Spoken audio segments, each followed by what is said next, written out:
Welcome to Melodies TV, Ghana's #1 social platform. It's here for Mimamuni Akwaba eba Melodies TV so. Mimamuti asese ende a pre-trial a Mahama election petition no.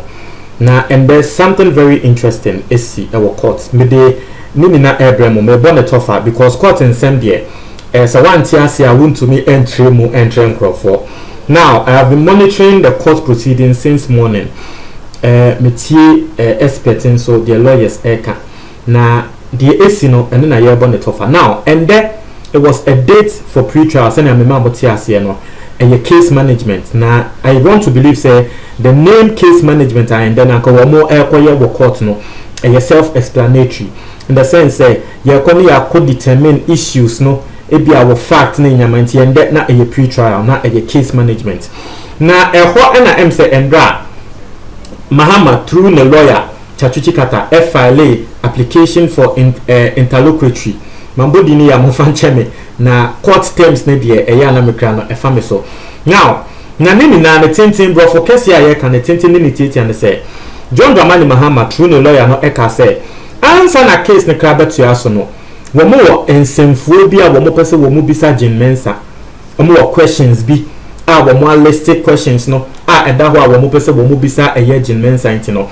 court emma wo mo bisa Jane Mensa ansa na ya tua assemble so intino was a court e deal with sa application na Mahama ene chachu ana chachu Mahama true chachu wa file against Jane Mensa and then no into wo mo court no that was what they went to do instead of the case management no into na fe wo mo argue wo mo case out na Chachuchi Kata say oh this is the reason why I was say ye say into ho na Jane Mensa and the lawyer the friend of Mr. Just I stand to be quoted by Justin Amenu Mambodi ni amufancheme ho na Jane Mensa lawyer so no ka say na questions amu bi say questions ya mo pese mo bi say your questions are your reply ya de aba no e wo reply ni mu nti o pese o bi say questions bi say dia and no there just say yama answers that and atachuka say dabi ye pese mo just say specific questions bi a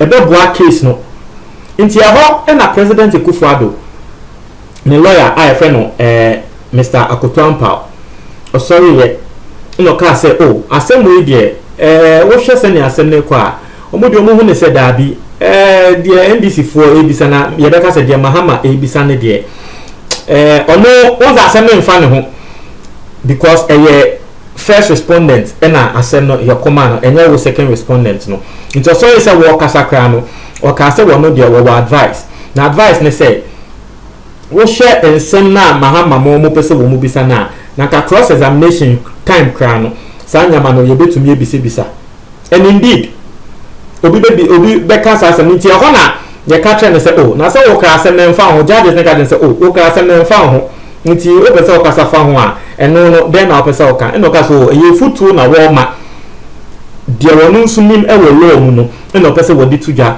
na asem ne ye ni na ye de get ya nti ho na judges ne be bisa Chachuchi Kata say chachu in some way a wo pese wo bisa ne nyama no ase twen adena won twen na cross examination really do a no we bisa ena Chachuka said the reason why they want to ask these questions they say when mo pese wo mo buana processes no e co fast because we bisa in some way sisi a answer na cross examination no edu a satan we bisa in some way we na the answers e wie nti cross examination no e be short won ko bisa in some way biom na yesi e twen no won ko bisa in some way ni na cross examination na e be ma court processes no ayatintin nti e say court no ye na ntem ni approve na ntem say dabi abato no ye wie mu nti asem achachu na wo ka no say wo mo pese processes no e fast nti na e back and forth na judges no back and forth obia trainer adwen say na chachu akasa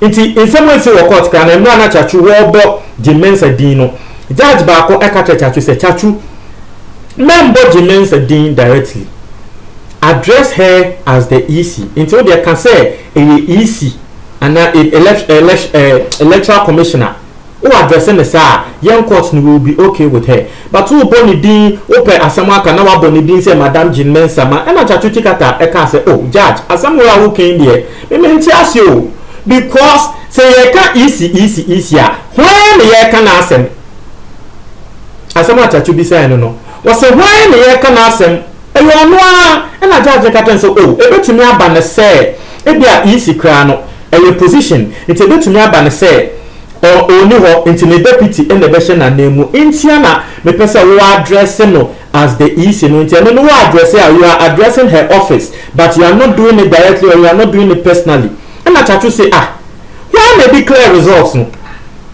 the people will declare results no yes even though we easy chair no e Jean Mensah and will declare results no e you no wasem na ye de aba intermediate eya asem no ayo no ho asem ye de aba ne de me nkobo easy me boni din se ni din ba me boni din se Jean Mensah na judges next year asem a Chachu na Chachu what year ase o course a na work because now eya me say judges no e person mo preventing no from mentioning Jean Mensah's name.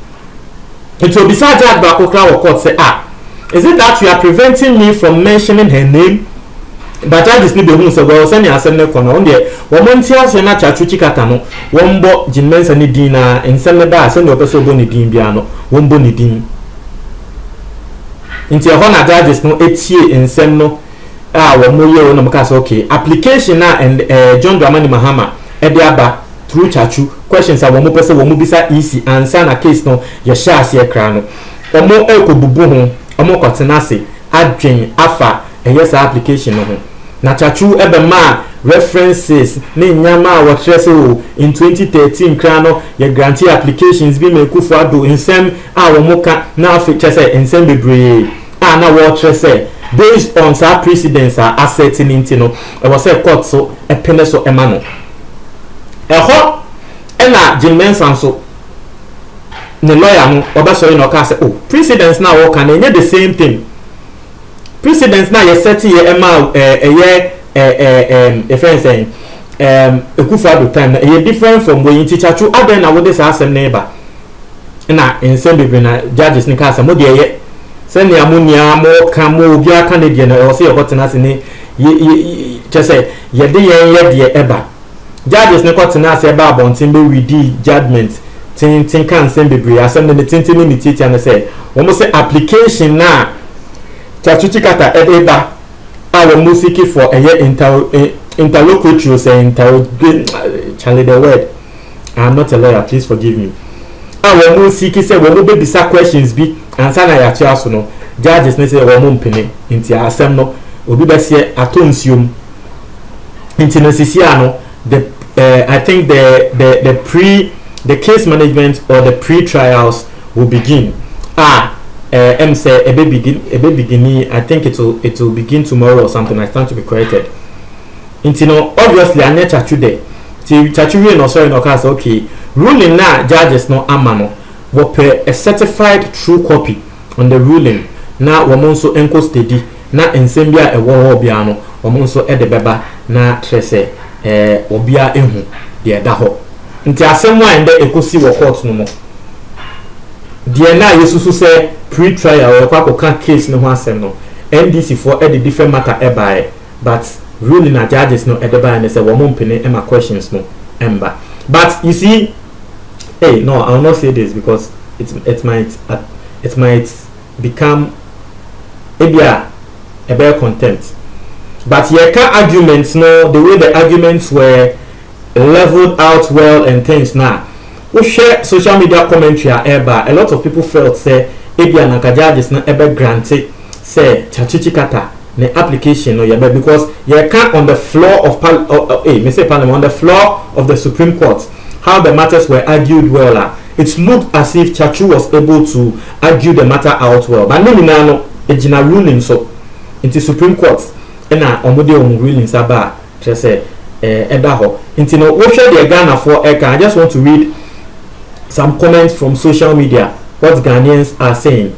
Was say obi say Chachu Chikata whipped meba. Into commenter will be edeba no. Or say Chachu Chikata or say most of the judges were taught by hey muso de mo kasa o nsem we ni na hey asem o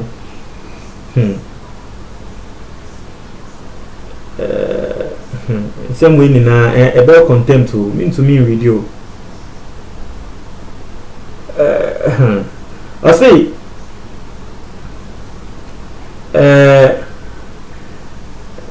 what are people saying now? Okay. I say am I being prevented from mentioning her name? Chachu Chikata. I felt it when Chachu said that. I say my lords when did the chairperson of the Electoral Commission realized there was a mistake in the declaration? This is a question only one person in the world can answer. My lords. Asema Chachu Chikata canon. And also part of the questions are na Chachu Chikata wo pesa wo bisa Jimensa ansa na yetua asem no so no. Nti eno na sa application no ya court no edi ruling about wo abo application no egu no. Nti no but an interest say they will not be given the right to ask questions. The case na airport na a drew a cross examination na Jimensa ebana ye no cross examination sir. They can ask all of these questions. Just that na NBC for susu say e was some mobisa questions we answer. Into do cross examination na try say bibia is simple because what answer most of the questions.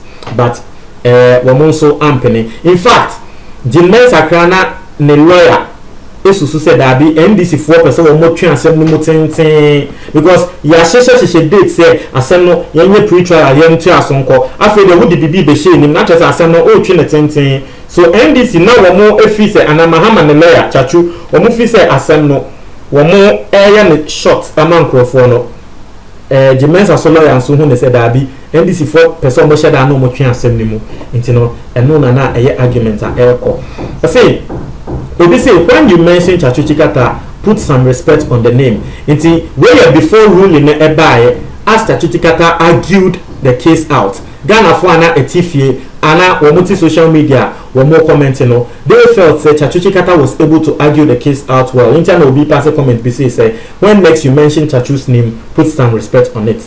I say Chachu they give Supreme Court tough time. Man is too good, Charlie, the greatest lawyer of all time in Ghana. Inti senya me din country no before ruling no eba ye no ansa na ruling no beba Chachu Chikata ka nsem no na nkrofo passes our comment way say oh Chachu Chikata no dey were tough because according to people no the way Chachu Chikata argued the matters out in court just like I said the way he argued the matters out in court people felt say I mean he would actually maybe win the application but application will be best here atonsium but say the Supreme Court just stated that Lawyer Chachu should refer to the designation of the entire commission and not the persona. Lawyer Chachu stated that the circumstances are then needed the reference of a persona. I say Chachu about to exhibit again. Why? He's one of the. I say Chachu is about to exhibit again. Why he's one of the best lawyers in this country. Top guy. Intino Asemwa will be so air canon. I see there was an interesting tussle here. Supreme Court judge called Lawyer Chachu's attention to not refer to the first respondent. That's Asemwa Makachomo. I said this is what Chachu Esquire is saying. Show us what you did, then we can compare what you did to what the law says. It is not automatic that because the law says this, that is what you did. Simple logic.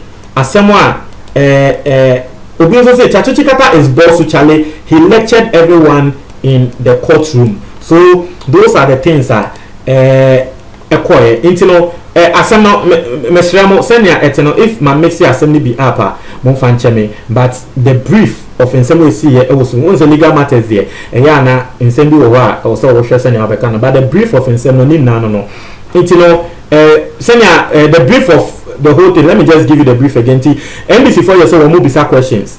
Jimensa lawyer address questions na mo person move no questions need be you responded through your response. Your answer questions need be through your response. Into whom here, if you also try say, I don't know train and a cross examination, answer na more bisa questions we and na NBC for air can say, oh, your percent process is not a year fast. And na Chachu air can say your percent process is not a year fast. Internet limited mono. Supreme Court abo application no ego. Munche madwa comment box no.